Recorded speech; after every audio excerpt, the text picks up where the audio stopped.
we can work something else out with the court. No, you can't. No, you can't. This is a one-time deal. If I'm going to discount.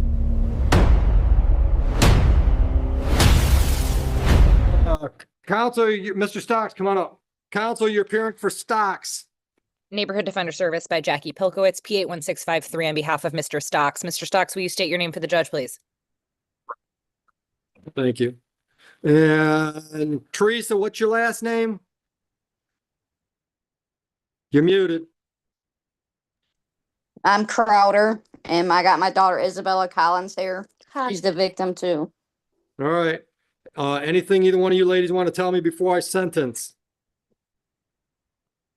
I just want to let Mr. Stocks know that his wife really gets him in messed up situations. First his daughter and then us. Anything else, ladies? Really put a mental emotion on us. This wouldn't have happened if they didn't do what they did. They put themselves in this situation. We didn't do anything to put them in this situation, but they put themselves in this situation. Okay. All right. Thank you, ladies. You're welcome. Counsel. Yes, Judge. Have you and Mr. Stocks had a chance to look at the report and recommendation? I have, Your Honor, and I shared it with Mr. Stocks and his wife, who he gave me permission to share it with via email. It appears to be factually accurate with regard to the recommendation, Judge. I believe the recommendation is for 12 months probation. Correct. I'm asking for 6 months probation. I do believe this was a one-off incident. It's very clear that I don't think Mr. Stocks has any criminal history aside from something from back in 1989, which popped up. This was a familial dispute for which Mr. Stocks was forced to intervene. I would also remind the court that this is a 771.1 deferred sentence agreement. So I think what's appropriate, Judge, would be a 6 months term and come back for review. I have no doubt that Mr. Stocks will comply with any terms and conditions of probation that this court sets.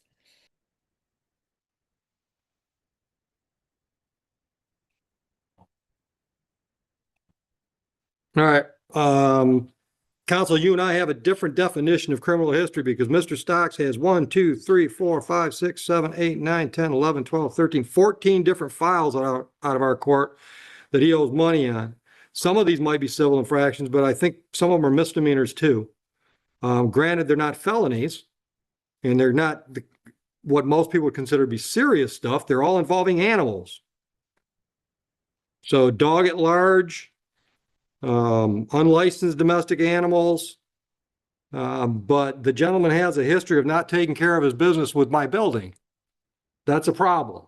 So deny your request to put it for 6 months. I'll do it for 12. You can always petition the court halfway through if he's been compliant. Anything else? And Judge, I would just ask, I don't think that batterer's counseling is necessary or warranted, honestly, in this instance. This was not a situation of abuse between domestic partners, as the victim, Teresa Crowder, shared with you. This was really an incident between her and her sister through which Mr. Stocks felt compelled to intervene. So for those reasons, I don't think that that would be warranted as a term and condition of probation.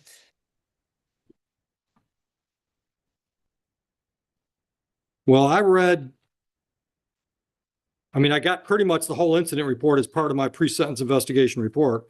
And there's a gentleman here that's got some anger issues. Then So I don't necessarily think we need a 26-week program, but he needs to address this anger shit. Understood, Judge. Then I would just ask perhaps that the order of probation could read anger management within the discretion of the probation department. Oh, I'll go along with that. thank you. I'll go along with that. All right. Can I say something? Hang on, Counsel, Mr. Stocks. You do absolutely have the right to say something on your own behalf at the time of sentencing. And if you want to make a statement, you can. My advice typically is I don't think a statement's necessary at this point, but you have the absolute right to say something if you wish to. So go ahead and take the floor if you would like. Good afternoon, fellas. She broke my wife's nose. She gave her 2 black eyes and there was blood everywhere. That's the only reason I held her hands. Okay, but what I read was there were a lot more than holding hands. That's all I did. Okay. Anything else? Anything else?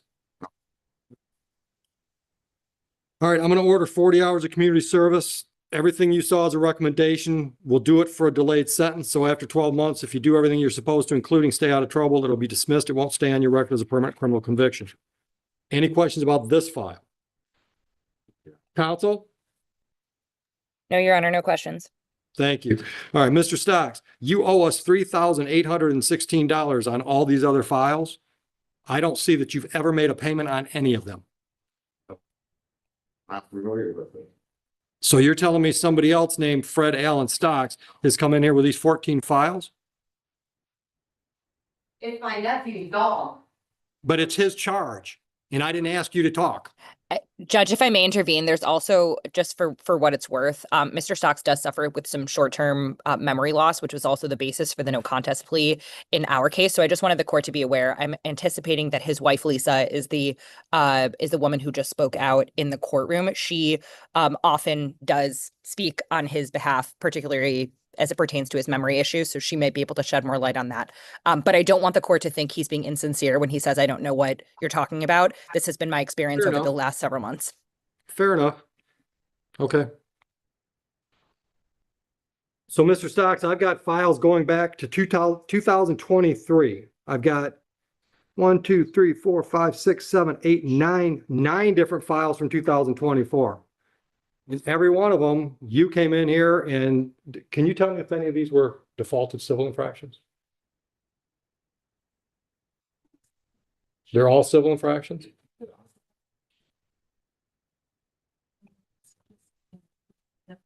Yeah, so these are all civil infractions, which technically is just like a speeding ticket. If you get a speeding ticket or any other civil infraction and you don't contact the court, you get in default and you owe money. And you owe $3,800. And we've been scheduling hearings and you're not showing up. We can't help you if you're not here.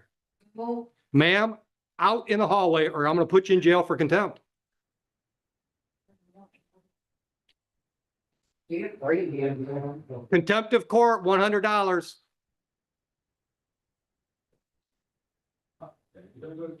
You want to pay the $100 or you want to go to jail? I've asked you a question. You can talk now. All right, go downstairs and make arrangements. We'll send your husband down when I'm done with him. I do have brain damage. Okay. But you still gotta take care of your tickets. You know, if you come in to see us, 2023, when you get the tickets, if you come in to see us, we put you in contact with prosecutors, they work out deals. But when we don't hear from people, the system just takes off on its own. So how do we resolve these files?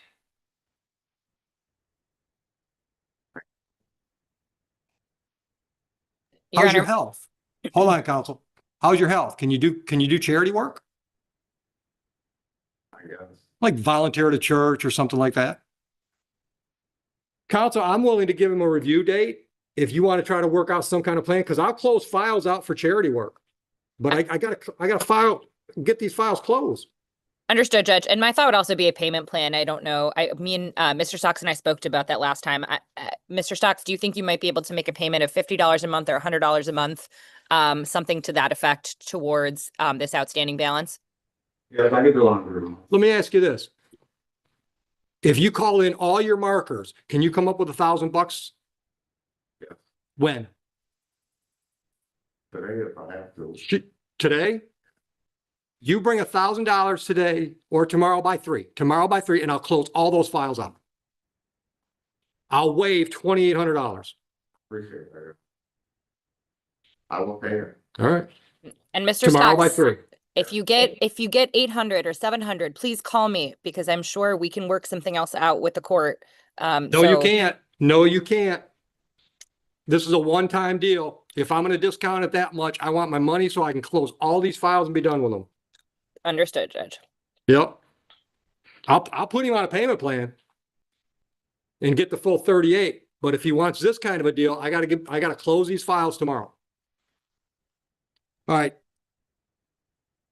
On today's file, did I give him fines and costs on today's file? I don't think I got to that yet. I don't believe so. I haven't heard yet on the misdemeanor sentencing. Here's what I'm gonna do. I'm gonna order the restitution, which was $329, and I'm gonna order the oversight fees, but I'm not gonna put any fines or court costs on it. Thank you, Judge. That's a separate file that you can put a payment plan on that one.